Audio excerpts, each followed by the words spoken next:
On a quand même vachement plus de détails, hein. Oh là là là là là là. Allô? Allô? Est-ce que tu m'entends? Effectivement, c'est un peu mieux, ouais. C'est vachement mieux, même sans fil, putain de merde. Donc on aura un son beaucoup plus punchy.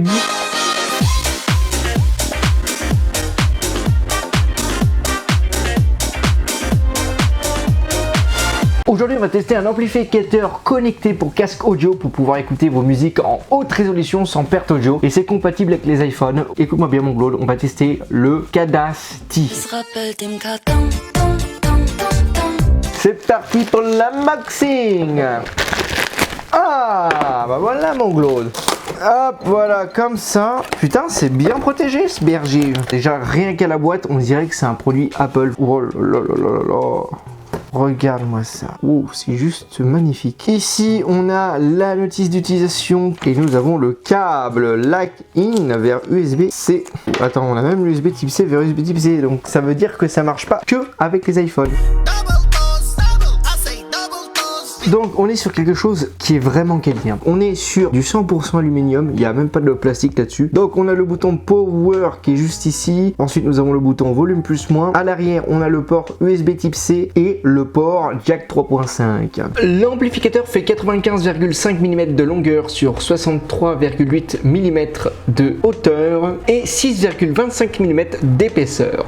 Tout ça pour un poids de 73,5 grammes. Je vais tester sur l'iPhone plus tard. Pour l'instant, je vais le tester sur la tablette. On va voir si ça marche aussi sur la tablette. Et bah c'est parti. Donc on met l'USB type C juste ici. On met le câble micro USB là. Ça va servir à alimenter le merdier. Et voilà. Et normalement, c'est censé marcher. Donc là, on appuie sur le bouton Power. Ah, il s'allume. Regarde. Là, on a la LED qui clignotait juste ici.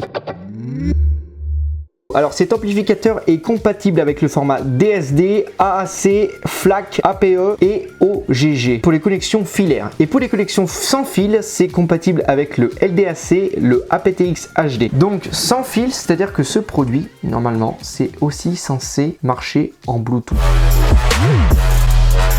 Là j'éteins le casque, ça marche bien, putain. Attends, je peux monter le son là. Quand j'appuie sur le bouton là, ça remet la musique avant. Et quand j'appuie sur le bouton là, ça met la musique suivante. Faut que j'écoute une musique en entière pour vraiment me rendre compte du truc. Ah ouais, on voit quand même vachement la différence, c'est un truc de ouf. Le son peut être joué beaucoup moins fort avec l'amplificateur qu'avec la tablette. Et on a quand même vachement plus de détails, hein. Oh là là là là là là. Alors déjà avec le casque en Bluetooth, le casque est moins bon que sur filaire sur la tablette. Sur filaire sur l'amplificateur, c'est excellent. Je pense que ça peut être encore plus excellent si vous le testez avec un casque ultra haut de gamme. Et après tout dépendra des appareils que tu vas utiliser. Si tu vas utiliser une enceinte Bluetooth basique ou un casque à la con bas de gamme, tu verras pas trop la différence. La qualité Bluetooth sera toujours moins bien que la qualité jack, mais là on a une meilleure qualité jack qu'il y a déjà de base sur l'iPad. T'entends plus la différence si vraiment tu tends l'oreille et t'écoutes sur les musiques que t'écoutes d'habitude, et t'auras un peu plus de détails, t'auras un peu plus de précision, et franchement c'est pas mal.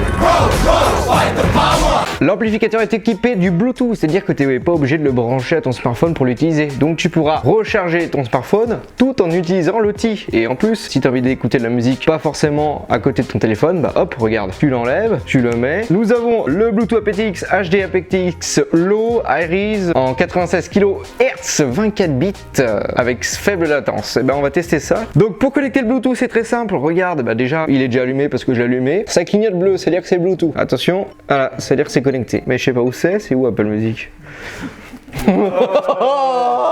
On peut invoquer l'assistant vocal et on peut aussi répondre aux appels parce qu'il y a un micro intégré à cet appareil. J'appelle Loulou Dame, je monte le fond à fond. Le fond à fond. Vas-y, réponds. Réponds. Va dans le chiotte. Donc là, je mets mon téléphone là, je le cache là pour voir s'il y a un micro qui marche bien. Allô? Allô? Est-ce que tu m'entends? Avec toi. Tu m'entends comment là? Très bien. Très bien, et bah ouais, ça marche bien, il y a un micro. Enfin, vous l'entendez pas, moi j'entends bien et elle m'entend bien. On l'entend aussi. Ouais, on l'entend aussi. Ah merde. Bon bah merci, hein, ciao. Salut. Donc maintenant je vais tester la musique pour voir ce que ça donne. Bah écoute, bah ça marche bien le Bluetooth, ça marche aussi bien que par câble. Voilà, on m'entend bien?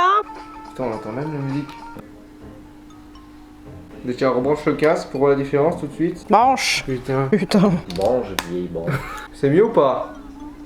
Effectivement, c'est un peu mieux, ouais. Ouais. C'est moins mal aux oreilles. L'aigu, il est moins... Moins agressif. Ouais. Bon avis du Claude. Bon avis du Claude, c'est comme ça.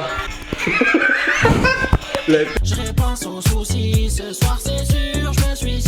Grâce à sa batterie de 1160 mAh, eh ben, tu pourras tenir jusqu'à 8 heures. Ce qui est plutôt pas mal, parce que si tu as des enceintes qui ne sont pas équipées du Bluetooth, ou si tu veux améliorer la qualité de tes enceintes Bluetooth ou de ton casque, sans le brancher en USB Type C ou Lightning, honnêtement, moi je vais vous dire, j'ai tenu jusqu'à 7 heures. Alors pour combien vous pouvez vous procurer cet amplificateur? Pour 140 balles. Et honnêtement, est-ce que ça les vaut les 140 balles? Alors c'est difficile à juger parce que c'est le premier produit que je teste. Donc moi par exemple sur les enceintes Bluetooth, je juge par rapport au nombre d'enceintes que j'ai testé, par rapport au rapport qualité-prix et tout ça. Là c'est le seul produit que j'ai testé. Donc je pourrais pas vous dire si 140 € c'est un bon prix ou pas. Mais en tout cas ce que je peux vous dire c'est que ça améliore la qualité de vos enceintes et de vos écouteurs. Moi je sais que j'utilise quotidiennement les enceintes Bluetooth et je peux vous dire que ce codec je vais le garder et je vais l'utiliser pour mes tests de futures enceintes Bluetooth. En tout cas, on se retrouve la semaine prochaine, le samedi à 10h. Les Harvey. Je vais te clouer.